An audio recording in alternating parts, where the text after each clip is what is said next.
الحمدللہ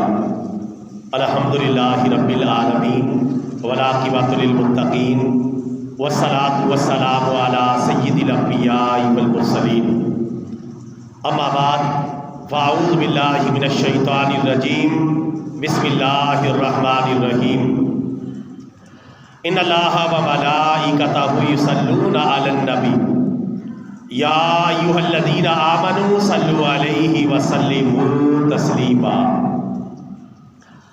اللہم صلی علی محمد وعلی آل محمد کما صلیت علی ابراہیم وعلی آل ابراہیم انک حمید مجید اللہم بارک علی محمد وعلی آل محمد کما بارکت علی ابراہیم وعلی آل ابراہیم انک حمید مجید الصلاۃ والسلام علیک یا رسول اللہ، الصلاۃ والسلام علیک یا حبیب اللہ، الصلاۃ والسلام علیک یا رحمۃ للعالمین وعلی آلک واصحابک یا خاتم النبیین۔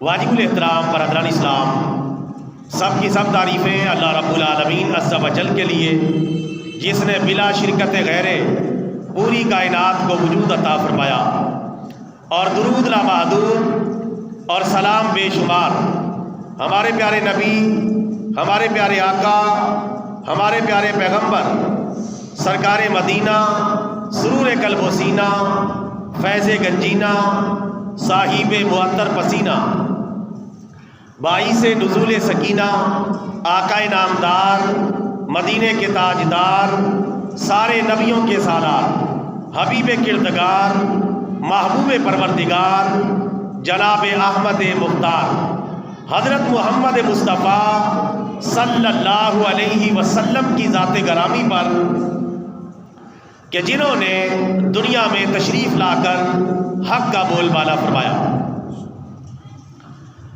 برادران اسلام، آج کے دن کی اور اس ماہ رواں کی مناسبت سے دو مقدس شخصیات کا تذکرہ کروں گا۔ ایک ان میں سے خاتون جنت ام الحسنین حضرت فاطمہ الزہرا رضی اللہ تعالی عنہا کی عظیم شخصیت، اور دوسری خلیفہ اول بلا فصل حضرت ابو بکر صدیق رضی اللہ تعالی عنہ کی شخصیت۔ چونکہ اس مہینے کے ساتھ اور ان تاریخوں کے ساتھ ان دونوں شخصیات کا تعلق ہے، یہ جمادی الثانی کا مہینہ چل رہا ہے۔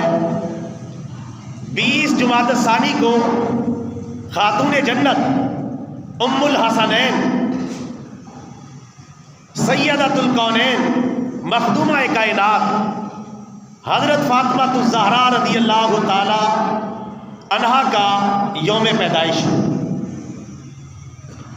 اور 22 جمادی الثانی کو خلیفہ اول بلا فصل امام الصحابہ حضرت ابو بکر صدیق رضی اللہ تعالی عنہ کا یوم وصال ہے۔ تو دونوں عظیم شخصیات ہیں۔ ایک شخصیت اہل بیت کی سربر آوردہ شخصیت ہے، اور دوسری طرف امام الصحابہ خلیفۃ الرسول حضرت ابو بکر صدیق رضی اللہ تعالیٰ عنہ کی ذات گرامی ہے۔